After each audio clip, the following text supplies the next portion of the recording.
WNST Towson, Baltimore, and WNST.net.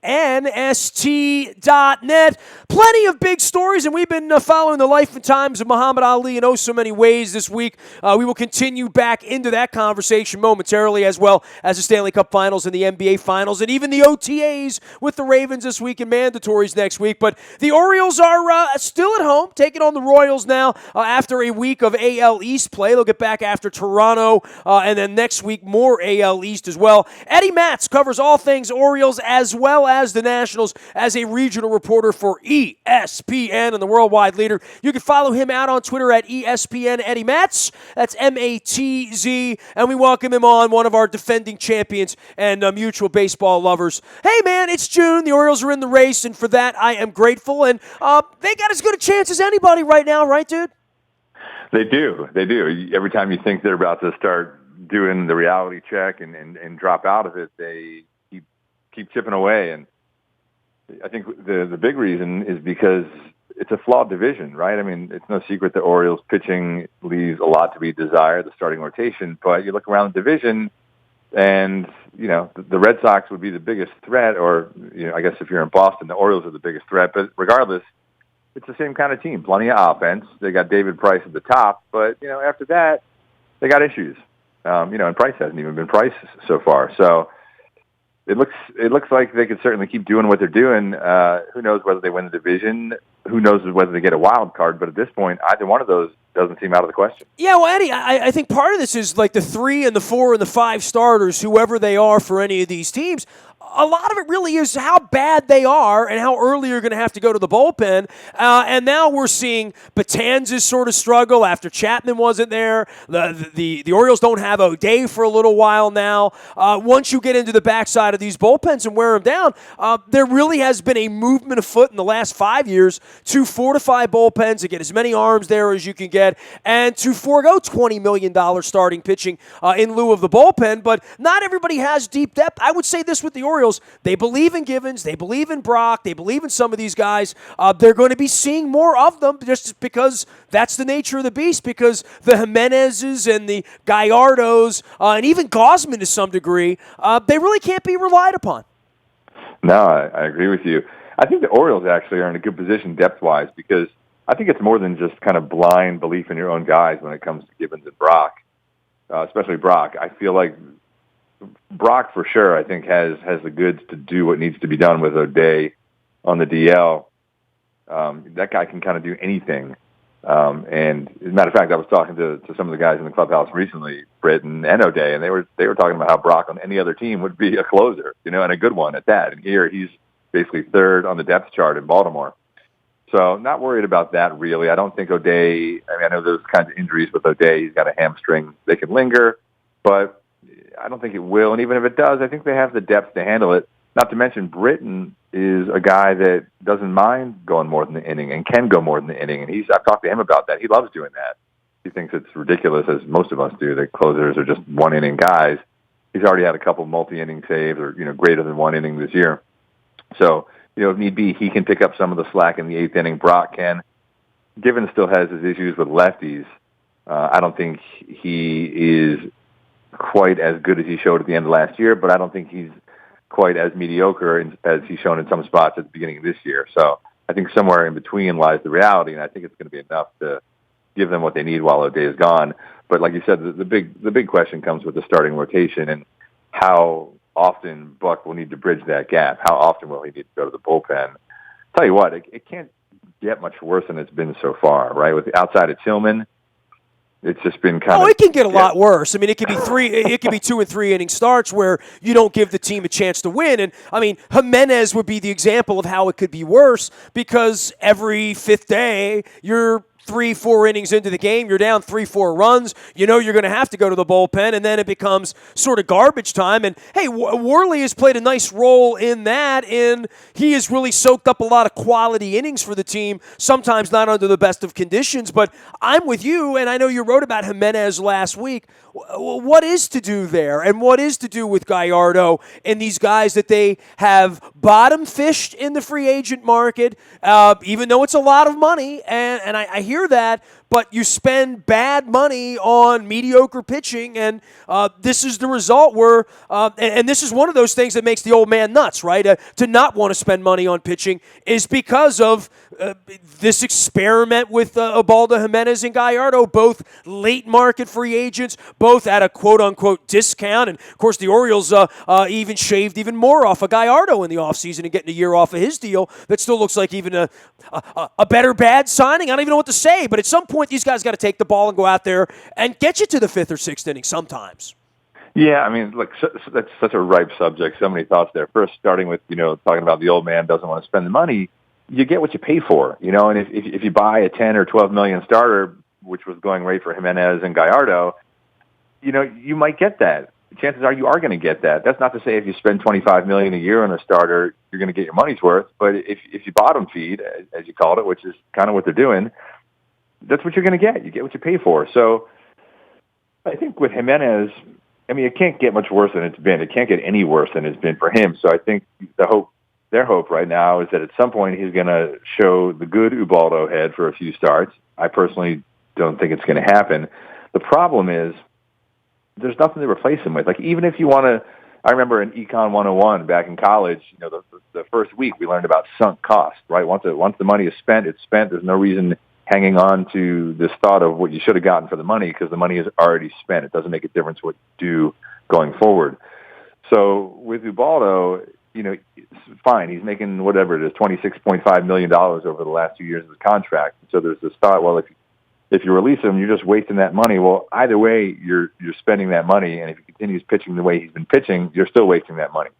The problem is, what are you going to replace him with? I mean, there's nothing. I'm sure you've looked. Everyone's looked. Like when you're bored at work or you're just got some time to kill, you look at the AAA stats, the AA stats, the single A stats. There's nothing.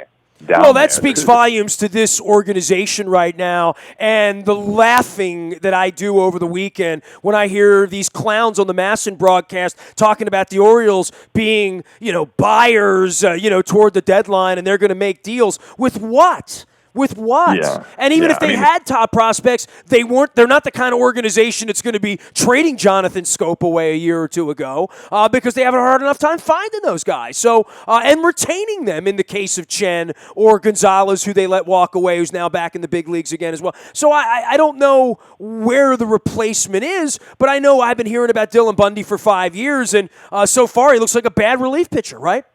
He started off okay, but lately you kind of see regression to the mean or what you thought he would be. So, yeah, Bundy, I think, Buck keeps alluding to the fact that down the line next year or maybe even later this year, Bundy in a starting role is something that they're thinking about. And I think we'd all like to see that, but he's clearly not ready.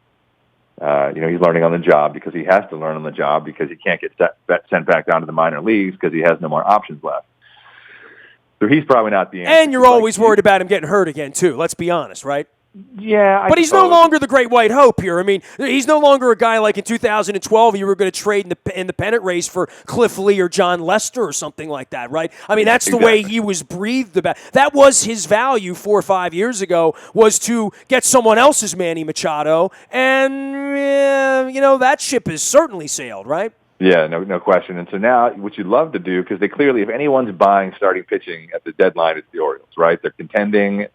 They're one of the few teams who has, the combination of really mediocre starting pitching and they're contending. So, but I also think it's not about the deadline, as James Shields showed, right? I mean, we're seeing more of this making as opposed to, we'll cross our fingers and see where we are in 6 weeks. Sure. When I say deadline, I mean, any time prior to the deadline in season. So sure. As an Orioles fan, when you see the White Sox go get Shields, you're like, man, why couldn't the Orioles do that? Well, the answer is because they don't have anything to give in return. So I think the hope is that, sure, they're not going to give up a Scope or a Machado or a Gosman, which is what everyone was looking at last year around the deadline. The hope is that, I think the best case scenario is that they've got, a couple or three corner infield / outfielder types who've got some bats that maybe somebody is, are out there out of all the 30 teams or 29 other teams, someone's looking for that. And that's probably not going to fetch a James Shields type, but, it's going to fetch, like a Scott Feldman, Bud Norris. It's going to be the same thing over and over again. And I suppose that's better than sitting tight. Gallardo's the X factor, right? When he comes back, who knows what he's going to look like. I personally am not sold. I don't know if this was a real DL stint or a phantom DL stint. There's a lot of data there. It's not exactly a small sample size for him going all the way back to even prior to the All-Star break last year. So I'm not sure what we're pretending not to know about Giovanni Gallardo. But who knows? Maybe he comes back and he's revitalized, and if he can plug that hole, that'd be great. It still doesn't solve all their problems because you still got Tyler Wilson, who would have to be one of the starters, and he's okay. He gets the ball over the plate, but he's certainly hittable. So they got problems, and there aren't a lot of solutions. And the thing has been uncanny with Gausman, right, that the team can't win when he pitches. And I remember a year and a half ago on the back end of the ALCS saying last year, well, Gausman's going to be the X factor this year. He's got to be the guy that steps in and becomes that number one, number two kind of guy that every fifth day becomes one of your horses at the top of the rotation for whatever this thing is. I'm not ready to anoint that, but I'm not ready to scoff at it. And they've just really kind of eased him in through these first 9 starts as being a guy who they're going to give the ball to every fifth day. How they gave the ball every fifth day to Arrieta and Mattis and Britton for all of those years when things were falling apart. I think there's a lot more rope on Gausman because, to your point, if they can't figure out a way to replace Jimenez or Gallardo, for crying out loud, give Gausman the ball and let him go out there and hope for the best. Yeah, and Gausman's ahead of where those other guys, Mattis and Britt, and Arrieta, when they were with the Orioles and when they were starting, Gausman's ahead of where they were getting force-fed the ball every fifth day. He certainly got rushed also, and I think he'd probably be the first to admit that. But he's certainly further along. The problem is he's not quite as far along as the Orioles want or need him to be. He's shown flashes, the first 3 starts this year after coming off the DL. He looked sharp. Since then, not as good. He still has, I feel like he gives up too many fly balls, too many home runs, and still the secondary pitches still need work. So, is he the number 2 starter that they need him to be? Probably not yet. Ideally you'd have him pitching against number 4, number 5 starters, but that's one of the reasons why he still doesn't have a win. Because he's getting matched up against guys who are putting up zeros, if not better than he is. It doesn't help that his pitch counts tend to get high, so he can't go into the 7th and 8th. It's usually more like the 6th. And so when you do that, it's harder to get a W. So, Eddie Matz, ESPN Eddie Matz out on Twitter joining us here, Orioles and Nationals. Go ahead, Eddie. Finish your thought on that. Yeah, no, that was end of thought. That was just me going so at the end because it was just a tick that I have. I'm a rambling, gambling man myself as well. Hey, you've seen a lot of the Orioles the last week and a half, and now facing the world champions who also have had their stumbles. They've had their bad fortunes and their Moustakas and their injuries and all of that going on. Now that we've seen this American League East, as you called it earlier, a flawed division. I don't think there's any doubt about that, that these teams might bunch up, but I don't know if the Yankees are going to pass that muster. The more I see the chinks in the armor, the more I think maybe this is a 3-team thing. And, I championed Tampa the entire offseason. They stink, but I really think the Yankees might be closer to stinking, that 500 might really be the top side of where the Yankees can go with that mess. No, agreed. You talk about a flawed division. That is a flawed team. They're old and they're showing their age. Guys are getting hurt. Teixeira's hurt now. They still got some guys that can hit the ball, but the rotation has question marks. And the bullpen, which is supposed to be, this ridiculous bullpen that baseball has never seen before, is human. Especially, the Orioles have showed that the Yankees bullpen, and especially after rainstorms, as we found that on Sunday, right? Exactly, the great equalizer. So I don't know, maybe there's a little bit of Orioles magic going on right now. It certainly seems that way. But, yeah, the Yankees, if you're looking at teams that are threatening the Orioles in that division, the Yankees clearly do not seem to be one. It's Orioles, Red Sox.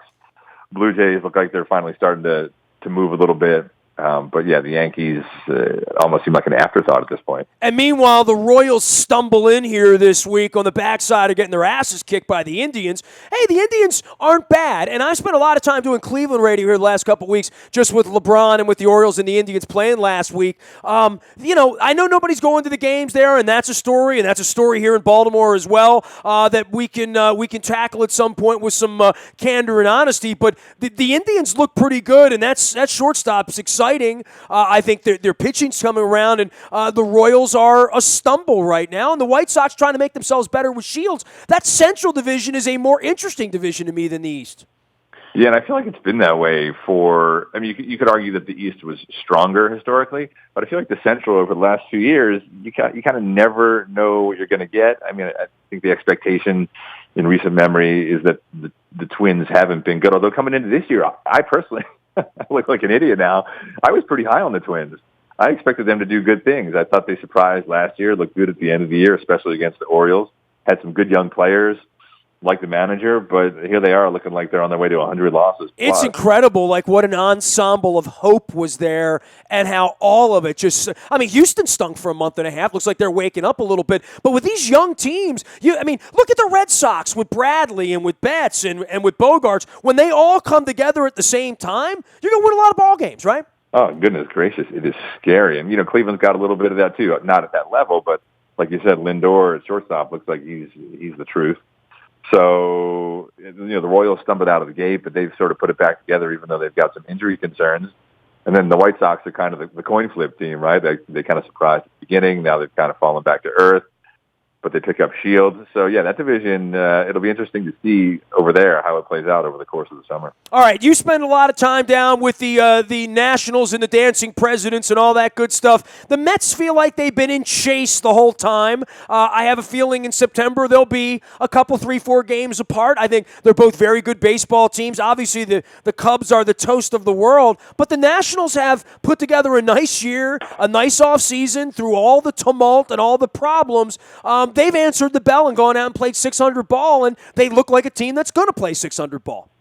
They do. They're the best team in that division. I think you can debate whether the Mets or the Nationals have the better starting pitching, and that all kind of depends on, is Harvey? Is Strasburg hurt? Is Strasburg not hurt? Because he recently had a little calf thing in his in a recent start. But both of them have great pitching, right? And I don't think either one of them has a tremendous bullpen. So then it comes down to the offense. And to me, the Nationals have the better offense. They haven't necessarily performed like that on a consistent basis, but here we are, and their offense already at this point, it's Harper basically being silent for the last. I have a few guys who haven't really gotten going yet. Ryan Zimmerman was kind of just getting going. Trey Turner, who came up a little bit for Zimmerman when Zimmerman was on paternity leave, that was just a short stint, but if he comes back up, that gives them a major offensive upgrade over Danny Espinosa, although Espinosa's been showing some pop lately. Ben Revere hasn't really gotten up. But Wilson Ramos, catcher, is hitting like 350. He's playing out of his mind. So to me, I see the Nationals winning that division. All things being equal, right? Injuries can always change things. But I think the Nationals are the better team. They're both good teams. I think they'll both make the playoffs. But I think it'll be the Nationals division to lose. Cubs aside, because they are, the biggest story in baseball. What's your second favorite story in baseball this year? Give me something you're looking at that you're fascinated by, that you're compelled to want to see when it comes to town. Do the Cubs have to be my favorite story? Because I don't know about you, I'm so tired of the Cubs. But they keep winning. I mean, they do. But that's why I like. All right. So last year, it's great. Like, I was all aboard the Cubs train, right? It was great to see. They were fun. They were young. Joe Madden for president. You do know they didn't really win it all last year, right? I mean, so I know. At some point, there's been no parade. So until that happens, they're and who knows? They may take a facer the first week of October, right? We would all question their pitching in a short series, right? Yeah, they might. They might, but they're winning so many games. I'm just so tired of reading the same stories about, like, okay, Jake Arrieta's great, and Joe Madden's the wacky, weird professor, and everyone's fun, and it's great. I get it. Like, they're a great team. They deserve what they're getting. But enough already. It almost feels, even though they haven't won anything yet, it's already starting to feel New England Patriots to me. Well, dude, you can root against them in October. You have that in front of you if you wish to. It's there for you. Yeah, for sure. So after them, gosh, what's my favorite story? I don't know. I mean, the Rangers. Like, I looked up the other day, and I was like, wow, the Texas Rangers are. You kind of tend to, especially when you're playing divisional opponents like the Orioles have been. You kind of get caught in your own bubble, and all of a sudden you look up and you're like, wait a second, look over there in the West, and the Mariners too, for that matter. Both those teams are like, wow, the Mariners I feel like they're scoring like 1,000 runs every game. Where does that come from? Playing in that park half the time. So I feel like those couple teams in the AL West have been very surprising. And then with the Astros, like, that whole division was just kind of flipped upside down. And that's the crazy game of baseball right there. It's going to be a great All-Star game this year because there's a complete changing, there has been, post-Jeter, maybe more so than any time I can ever remember, where when the All-Stars gather, and I'm not all sold on it and romantic like I was when I was 12 years old, but it's not a collection of over-the-hill guys or guys you're giving, rocking chairs to. This is really a bunch of under 30 young guys, and it feels like almost every team has a Manny Machado of some kind, right? Something they can get excited about, whether it's Sano or Correa or, just down the line, or let alone a Bryce Harper or a Trout. Yeah, it's a good point. It'd be interesting to actually study that and see if there are certain years where, a disproportionate amount of players were retired or were phased out, or a disproportionate amount of, rookies or second-year guys came in. I feel like in the NFL lately, it's the same thing with place kickers and punters. I felt like for 15 years, it was like Jeff Fiegels and, all these things. And it was like you could, at any given time over a 15-year period, you could look up and it was the same kickers on every team. And then all of a sudden, the last year or two, every time I watch a game, I'm like, what? Who? What? Yeah, who drafted him? Yeah, exactly. Never heard of that guy. And so, this is a little bit different because we're not talking about kickers, right? We're talking about guys who are like marquee players like Correa and Lindor and Chris Bryant and all these young studs who are in positions of impact. It's not like they're seventh-inning relievers or backup catchers. So, yeah, it's a very exciting time in baseball, and the Orioles are fortunate to have the guy in my mind that, to me, Manny's the best player in baseball right now. So they've got, if out of all these bright young stars, he's the brightest to me. All right, Eddie, so you're a smart guy. You've been watching this a long time. 5 years from now, crystal ball this out. Will Manny Machado be an Oriole? As an Oriole fan, I'm not convinced of that, and I'm not convinced the old man will do what's necessary because it's going to be, Buck Rogers money, right? It's going to be something you can't even conceive that Peter Angelos is going to stroke a $390 million contract on August 10th of this year or January 8th of next year, or there's going to be some number that Machado's people are going to say, yeah, that's the right number. We all see Adam Jones cost himself $50, $75 million by signing early. Yeah. Yeah, it's hard to imagine Angelos spending the kind of money that it's going to take to extend Manny. But at the same time, you look at the payroll, and other than Davis, long term, they got nothing on the books. Jones is done after 2018. That's $17 million. That's how we keep the value high, Eddie. We don't have any future money out there. We did that. Major League Baseball would come back and take our money from the Masson deal. Part of it's looking poor too, right? That's part of the game they're playing in this shell game with all the other owners, right? Maybe. It could be. That's a nice impression you got going there. I've been working on that for 20 years. Yeah, that's really good. But, at the same time, contracts are contracts, and every now and then, regardless of what team you are or what your television deal is, you have the cyclical nature of it, where there are certain times where you have a lot of money on the books, and then there are times where you have money off the books. And I feel like these days, Davis's contract, has a lot of deferred money in it. You look at some other contracts, like down in Washington, Max Scherzer's contract had a lot of deferred money. The Strasburg deal, a lot of deferred money. So even though it's hard to imagine Angelos spending $300, $350, $400 million on a guy like Manny, there's ways to do it, right? So it just becomes a question of, does Manny want to stay here? Do the Orioles want to keep him? I'm sure if Manny wants to stay, the Orioles want to keep him to the extent they can. So then it just comes down to the question of, does Manny want to stay here? And obviously, it's not something he's going to talk about publicly. Well, he'll always get more money by going to the market. Everyone will tell him that, right? So that means if he gets to the market, this isn't going to be a Chris Davis lukewarm situation where no one wants him. This is what the Yankees and the Red Sox and the White Sox and the Cubs, these teams, the Nationals, this is what they're all waiting around to be able to sign a legitimate superstar, right? But the Nationals have their hands full with Bryce Harper. There's going to be some teams out there. Houston's going to have a hard time with Correa if he's the real deal. I would assume the Cubs would have plenty of money for Chris Bryant, but we are really talking about some sort of have and have-nots because there will always be somebody out there with more money than you, right? It's true, but Manny, if you're looking around at comparables, I think one of the reasons Strasburg signed early, probably the biggest reason he signed early, was because he has injury history. And obviously pitcher injuries are different than hitter injuries. But for him, there was a lot of risk in letting it go to free agency because Lord knows what's going to happen with that guy. He just, one way or another, he always seems to have something coming up. So Manny, he's been hurt a couple times, and the narrative is that those knees are as good as new, if not better, but you never know. And so I could envision a scenario where he huddles with the agent, and they're like, you know what, let's do this, because otherwise you're rolling the dice. And it's not like he's Manny he's a proud guy, and he always wants to be the best guy on the field when he walks out there, and he thinks he is. He's got a lot of bravado, but he's not quite like Harper to me, where, I think we all think that Harper needs that spotlight. There's some sort of pathology going on there, and it seems like there is, and I don't really get that sense with Manny. So I can envision a scenario where he stays. I guess whether the Orioles win over these next couple of years might have something to do with it, how they build their roster, pitching-wise. If I'm Manny and I'm looking to where I'm going to spend the next, 7 to 10 years of my life, that matters too, right? If I'm him, I'd rather play behind a legit rotation than not. So, if I'm the Orioles, maybe that's another reason to maybe make some moves to strengthen that rotation, because everyone wants to be on a winner.